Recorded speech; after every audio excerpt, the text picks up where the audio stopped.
so we'll see.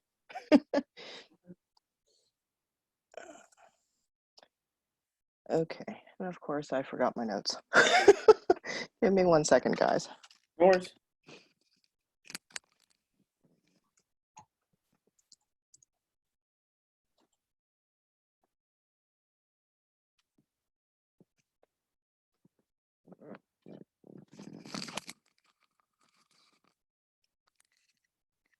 Okay.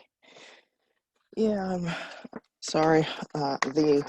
I'll start it off with the downfall of this internship is you will be exhausted if you work full time. So can you guys all hear me okay? Yeah. Hopefully. Okay, and you can see my screen, correct? It should be the first slide, just says Virtual Student Federal Service Internships. No, I can't see anything.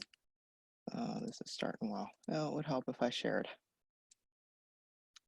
Okay, now you should be able to see something. Yes. There we go. Okay, for those of you who don't know me, my name is Faith Conadares. I am the secretary for the Penn State University World Campus Tech Club. I'm an SRA major, as most of the club is. We're trying to recruit some other IST majors.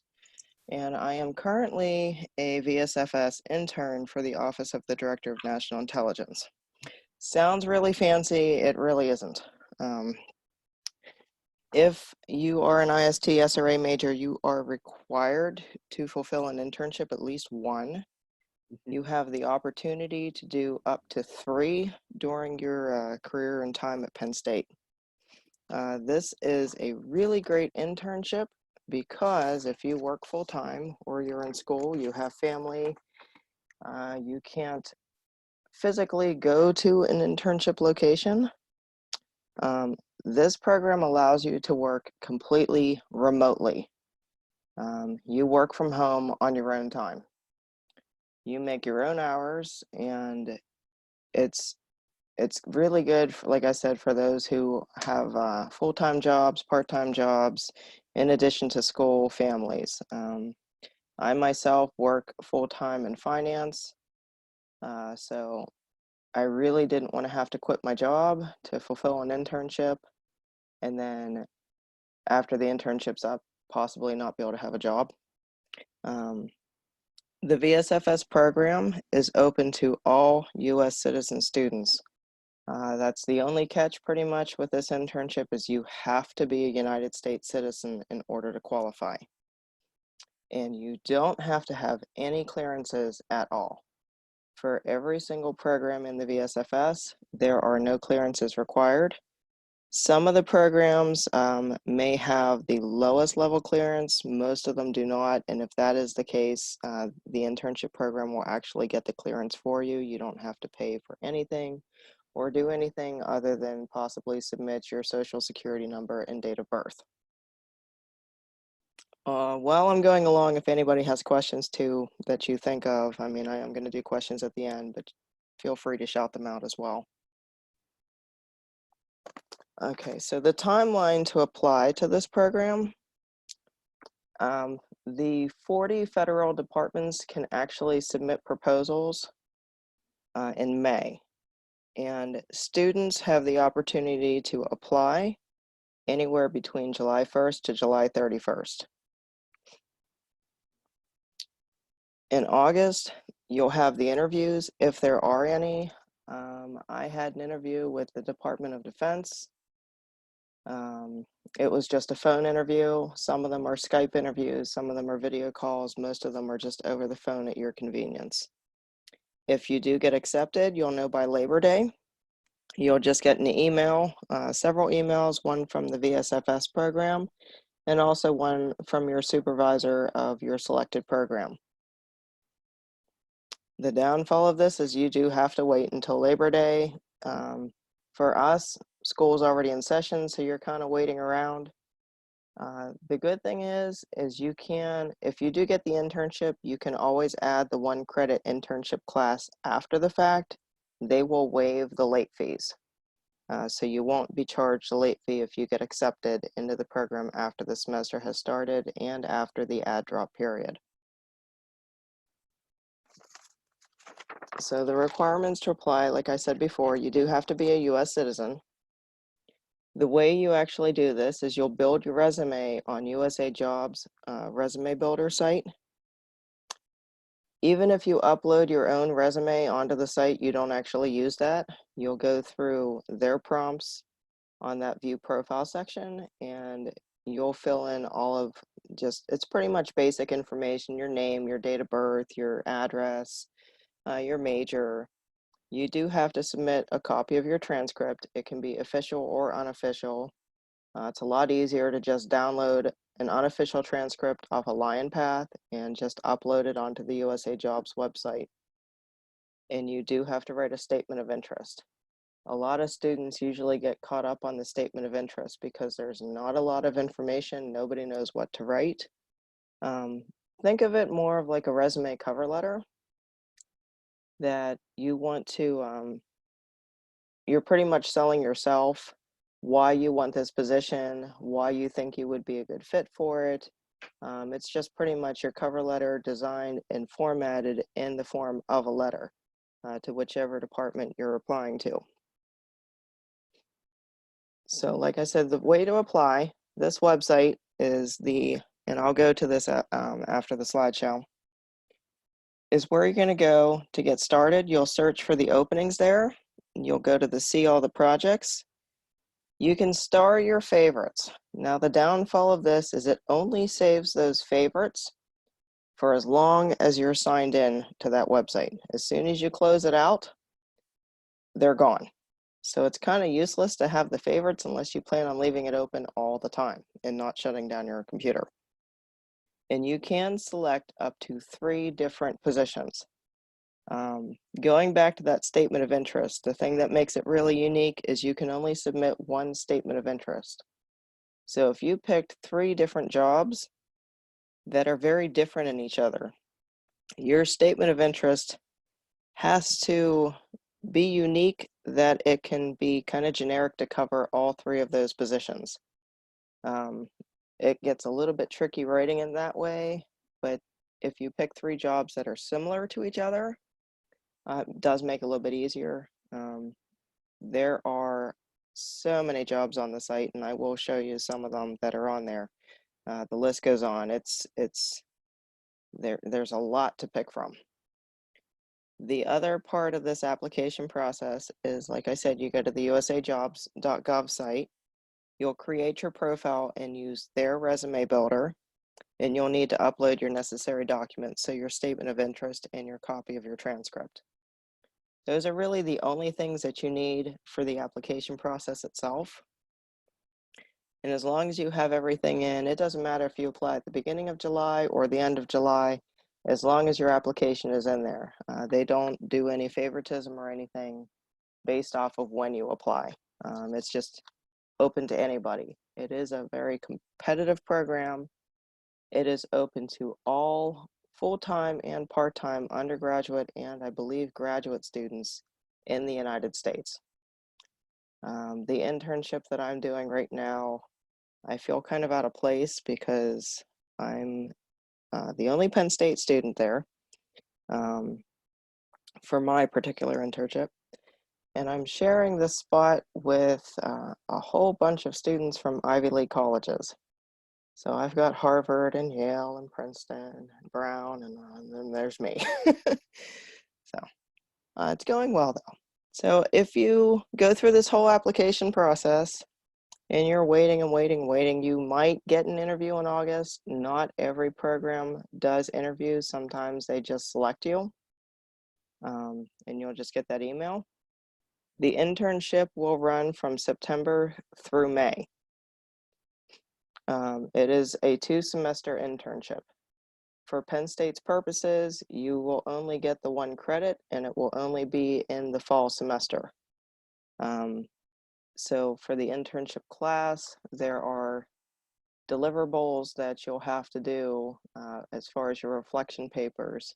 Your final reflection and your supervisor's submission form don't actually get turned in until the spring semester in April. You only have to work a minimum of 10 hours a week for this program, which does make it nice. So you're not doing a 40-hour work week with a 40-hour internship. So it's not full-time. You will probably go over your 10 hours a week minimum. You're not required to keep track of your hours as long as you're doing at least 10 hours a week, but you don't have to log it or report it anywhere. The big thing is you have to make sure your supervisor for your internship completes the necessary forms for the school internship 1 credit. This has been a fight. I actually had some problems with mine. I couldn't get enrolled in the internship class until my supervisor had approved my internship. He had sent the forms to Human Resources. Human Resources didn't do anything. They sent it back to him. I was a little bit late getting into the class, but the professor that I had for it is really, really lenient. Gives you plenty of time to make up for your introductions and stuff. So that's the basics of the program. I'm going to go into questions, but I also want to show you guys, if I can find it here, the 2 websites that you're going to use for this internship. This is the Virtual Student Federal Service Internship website. So when you first go onto this website, a lot of the information actually that I'm presenting on is from this site. You'll go to this See All Projects.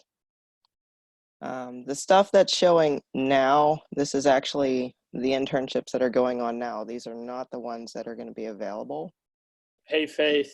Yeah. Still on your slides. It's still on the slides. Okay. Let me see if I can. Thanks for letting me know that too. No worries. Here we go. Okay. Can you see this site now? The VSFS website? Yep. Okay. All right. So when you go on this site, you're going to go up to See All Projects. Like I said, all the projects that are showing, these are actually the current projects that are going on right now. Up here you can see the projects, they give them until June 10th for the government to submit projects.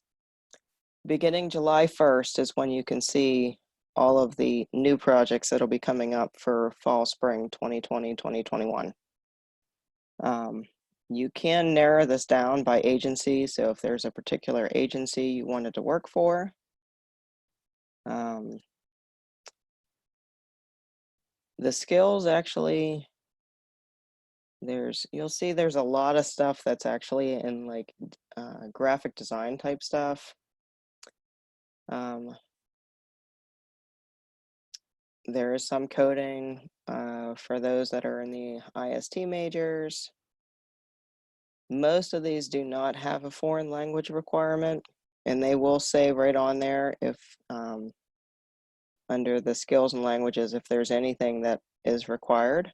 They also list the number of interns that they take for each one. This can change. They may not change it on the website. For my internship that I'm doing, and I'll actually take you guys to that one. If I can find it.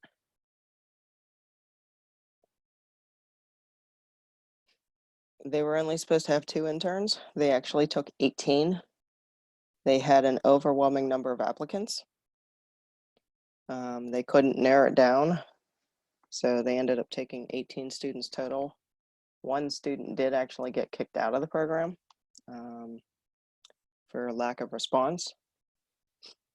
I had applied to the Department of Defense, Homeland Security, and this one here with the ODNI. I interviewed with the Department of Defense. They ended up taking somebody that was a senior. I never heard anything at all from Homeland Security. You may get offers from all 3. You may get offers from nothing. They're not guaranteed. I was actually not expecting to hear anything after I got turned down by the 1. It was a little bit disappointing. I never interviewed with the ODNI. I just got an email saying that I had been selected. This pretty much just talks about what my internship is. As you can see, it's mostly just data analysis and research. Can't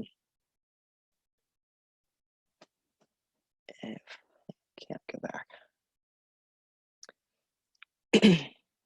A lot of social media stuff. There was some web design things. The hard part is kind of going through them all and narrowing them down. Like I said, if you star any of these, it only saves them for as long as you're on the site. As soon as you close this out, they're gone and you have to start over. So I recommend, if you're going through, keeping a separate spreadsheet or Word document that you want to save these service numbers. These are the ones that you can use to look it up really quickly.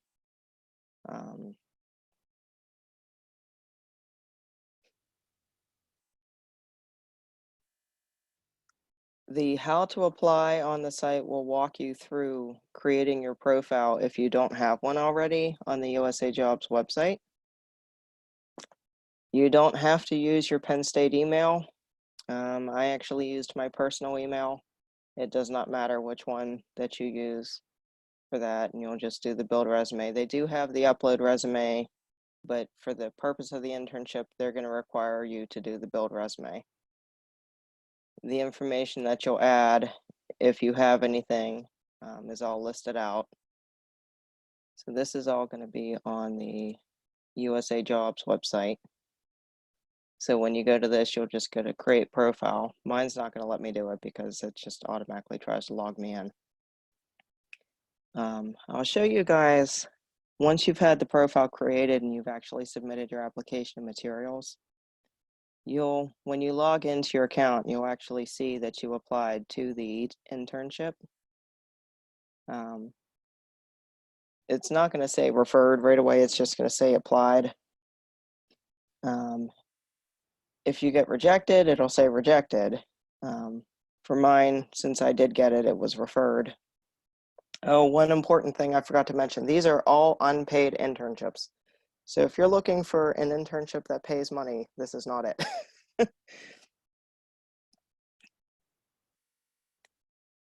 So those are the two main sites that you're going to have to use, and it throws a lot of students off because you would think you would apply directly through the VSFS website, and you don't.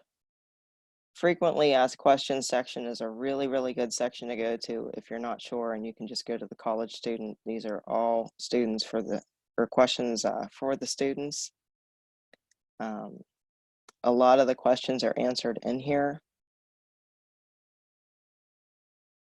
which is really, really good.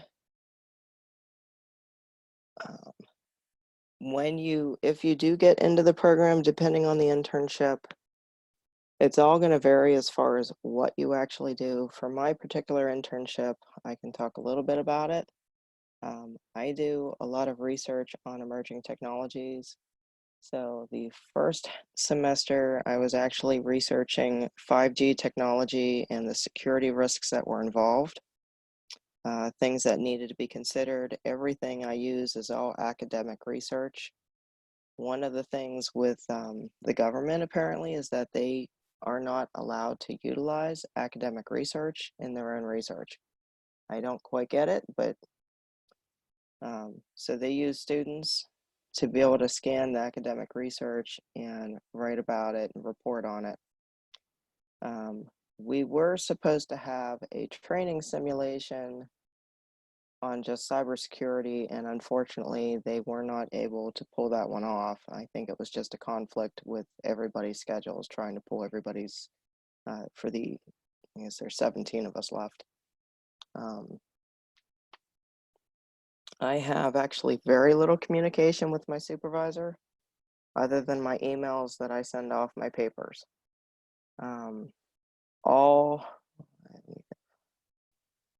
I've written about 9 papers so far, and I've done a video. Every single one of mine have actually been chosen to be published in the intelligence community newsletter. I unfortunately will never receive a copy of that newsletter. One of the downfalls with this internship is every paper that I've written I cannot publish it to my LinkedIn profile. I can't put it on Twitter. I can't put it out anywhere. As soon as I submit them, they become property of the US government. So if you wanted to use this internship to try to build up your profile, unfortunately, you're probably not going to be allowed to unless Human Resources clears it. You can use them in your graduation portfolios. As far as I'm trying to think, you can't submit them to employers, but you can use them in your graduation portfolio for your capstones if you have to do a capstone at all. But they do become property of US government, anything that you turn in or submit. So does anybody have any questions at the moment? I can't see let me stop the share so I can see the chat. Yeah, I've got one. All right, Dylan, what's up? So, like, I know you just explained like how to apply and stuff like that, but how does the actual internship work? Like, in terms of guidance, your taskings, like you just said, you wrote Okay. papers. Because how I envision an internship is you go into the place of future employment, and who's ever there is like, hey, do this, do that. This is why we do X. This is why we do Z. Like, what sort of guidance or tools are provided for you to make sure you're actually doing what you're meant to be doing? Well, again, it's going to depend on the internship that you get. A lot of these internships are actually very independent. You will have a supervisor and you will have a mentor. Most of your questions are going to go through your mentor for your guidance and everything. But they will, in the very beginning, you'll have a meeting with your supervisor and your mentor that they'll outline exactly what's expected. And then depending on the type of internship will determine the communication that they'll keep with you. For mine, since mine is a lot of research, it's extremely independent. I picked my own topics. I could have picked absolutely anything. Actually, this semester I switched off of the 5G because I was getting really, really bored with it. And I'm actually covering a lot of different OSINT techniques right now. It's not really just the techniques. I'm doing OSINT in relation to military and maritime reconnaissance, organized crime, human trafficking. I actually change my papers topic every 2 weeks. It's all still in the lines of OSINT. It's just the subtopic underneath it, like the human trafficking or organized crime that I'm researching and writing about. For mine, I don't have a lot of communication because I'm just doing research. For some of the other internships, if you are doing any kind of web design or graphic design, coding, it is definitely much more involved as far as speaking back and forth, keeping in communication with your mentor and your supervisor. All of that, though, will be done via Skype or phone conferences or email. Because you don't ever actually go into a physical location, ever. You work from your own computer, from home, or from school. I figured that much out. But okay. Yeah, I'm just curious about that. Like, so for your papers, like, what's the length of your paper or the research? Like, We are required to have a minimum of 2 to 3 pages. They never said if it was single space, double space. They do have to be cited. It doesn't matter what kind of citation you use, APA, MLA, whatever you're comfortable with. I've yeah, heard some students that have actually switched between the two different, between APA and MLA in one paper. Pretty much the only thing they're looking for is if they see something of interest that they can use, they have a resource to go to. They know where it came from. So it's not going to be as strict as school that you have to follow absolute strict APA guidelines or MLA guidelines. okay. So it's a little more flexible with that. Okay. Like, and they don't expect you I know obviously you only had the one internship, but they don't expect you to be like subject matter experts in what you're researching. No, absolutely not. Because we haven't probably done any 5G classes or Yeah, the two topics I actually picked, I didn't really know anything about going into them, 5G especially. I learned a lot more about hardware than I ever really wanted to. It actually, a lot of the research I did has made me not want 5G. Not yet, anyways. It's yeah, made me very leery. The OSINT stuff that I'm doing now, I find a lot more interesting because it's closer to my major in SRA. yeah. And it's some of the stuff that I have found has been really, really interesting. But what I'm doing is I'm taking research that's already been heavily researched and I'm summarizing pretty much. I'm all You're my sources though are academic peer-reviewed sources. okay, so you're going into like using the PSU library or Yeah, the like PSU library has been my best friend this semester. all right. I was just a little bit apprehensive of that because writing papers is my weakness, especially if I don't have like a deadline to motivate me. Well, in the very beginning for mine, I actually had to create my own project timeline. We were given 1 week to come up with a high-level chart pretty much detailing what we wanted to cover and our expected deadlines for what we were doing. We came up with it on our own, our topic ideas, our own timeline. We were just told to kind of try to keep to a deliverable every 2 weeks. If something comes up, you're traveling, you're sick, power outage, natural disaster, midterms, finals, whatever the case may be, and your paper's going to be late, they are, at least for mine, they've been very, very flexible. Okay. I've had adjustments to my timeline up to a full week that I've been off. That I said, hey, I've just had a lot going on this week and I haven't been able to get to this. Can I extend it by a week? And they've been fine by that. Okay. Overall, do you like it? I do. At times, it can get a little monotonous. Like I said, I work 40 hours a week in finance and I'm a single mother. So trying to fit in another 10 to 15 hours a week on top of schoolwork. Um, there's been a lot of late nights. I get a lot done on the weekends, and I'm not supposed to do stuff at work. I sometimes do, though. Um, you do what you have to. But it's been a very big learning experience for me with the topics I've covered. I wasn't really sure what to expect going into this. Um, it has definitely been interesting, and I've learned things that I definitely would not get out of my classes at school. Okay, that's good to know.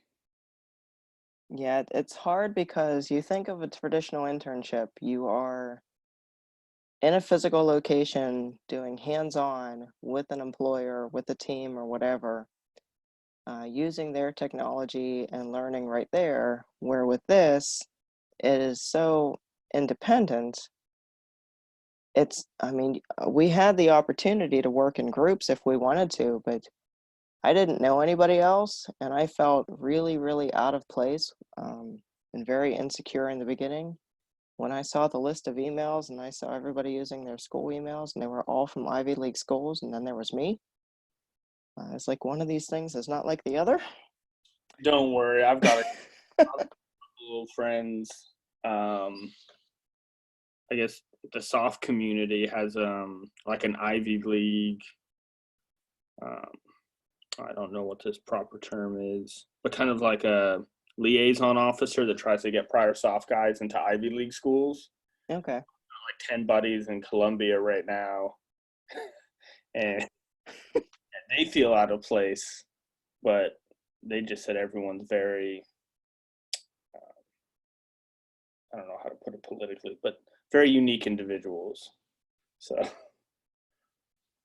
Yeah, they're weirdos. I'm sure that my supervisors have been able to tell which of my topics have really, really interested me. The one paper I turned in a couple weeks ago was like 6 or 7 pages, single spaced. The one that I just turned in last week was like 2.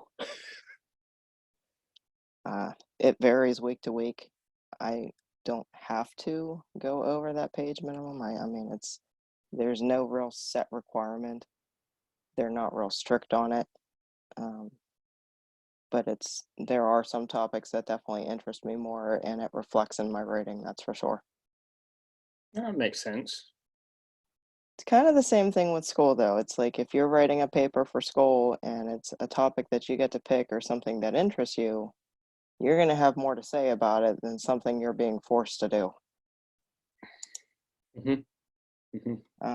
I don't actually have to write papers either. I could have done a poster. I could have done artwork, a web design. I did do one video instead because I got tired of doing papers, so I broke it up and created an animated video instead. So it's flexible, and at least for mine, with just the research analysis and how you actually report it back. It doesn't necessarily have to be in a paper. Okay. And I think a lot of the internships from what the descriptions were showing were actually like that they want you to get creative with them. So you don't necessarily have to just do paper, paper, paper, paper, paper. It does get really, really monotonous and boring. Just constantly scanning and writing and researching. And the only thing I've discovered that is worse than reading academic papers all day long is writing them. Yeah, I bet.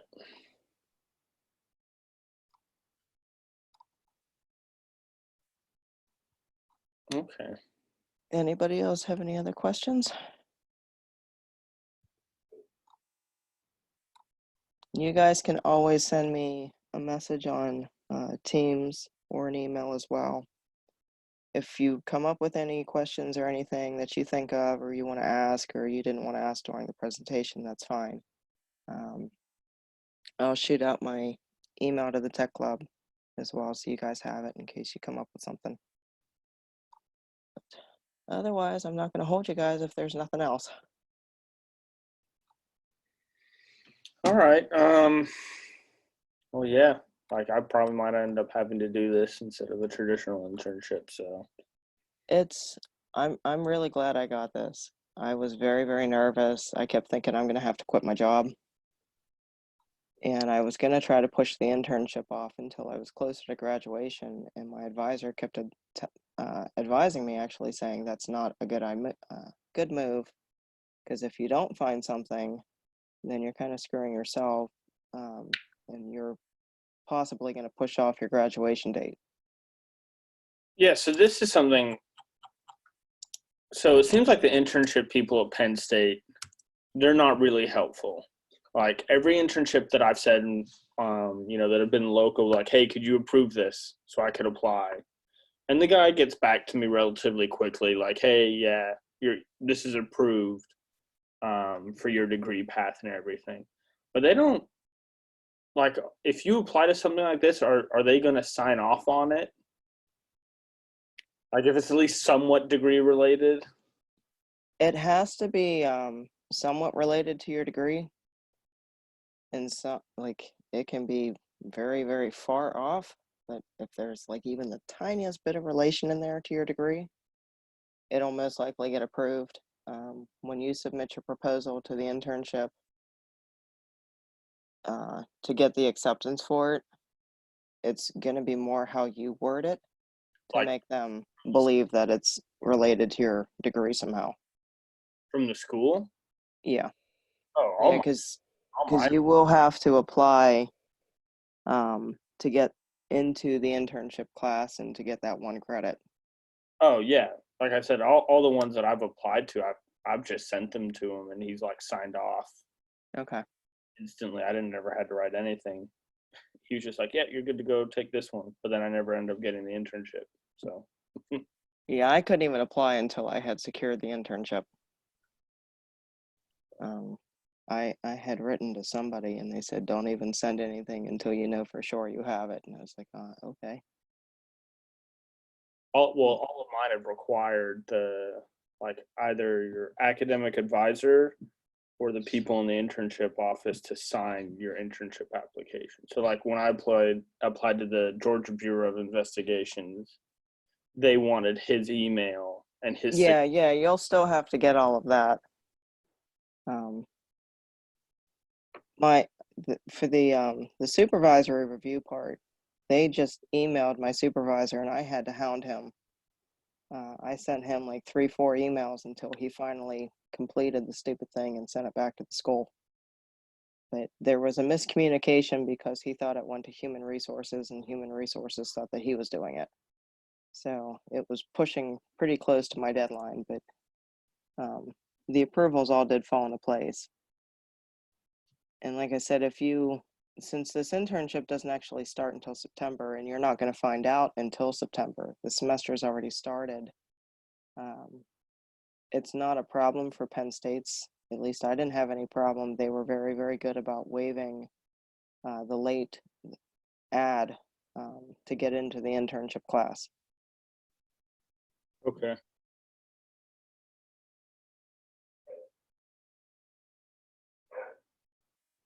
All right. That's good to know.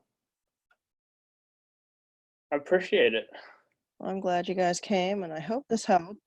And hopefully you guys have some luck with this program. It's a unique program, and it is good for all of us that need internships, and being able to work from home is nice. Yeah. Yeah. I'm just worried about course load. Not knowing, Yeah. and then, registering for all your classes, because my fall semesters when I'll be starting all the 400 and 300 IST and SRA classes. It's just, I don't want to, register for all the classes and then be like, oh, I got the internship. Yeah, I hadn't been expecting to get an internship at all. This was kind of something that fell in my lap. I thought I would apply, and I was like, what the heck, I'll just try for it. I wasn't expecting to get anything, so it really threw my fall semester for a loop, and I only take 2 classes a semester.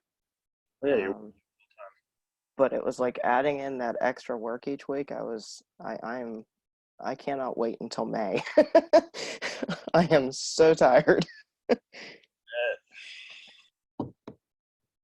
well, hey, I appreciate it, Faith. I don't want to hold you up anymore. You're very welcome. If you have any other questions, just shoot me an email. Oh, I will. Well, you've got my number too. You can text me. Alrighty. Hey, I appreciate it. Thank you. You're welcome. Thank you. Alrighty. Bye-bye. Bye.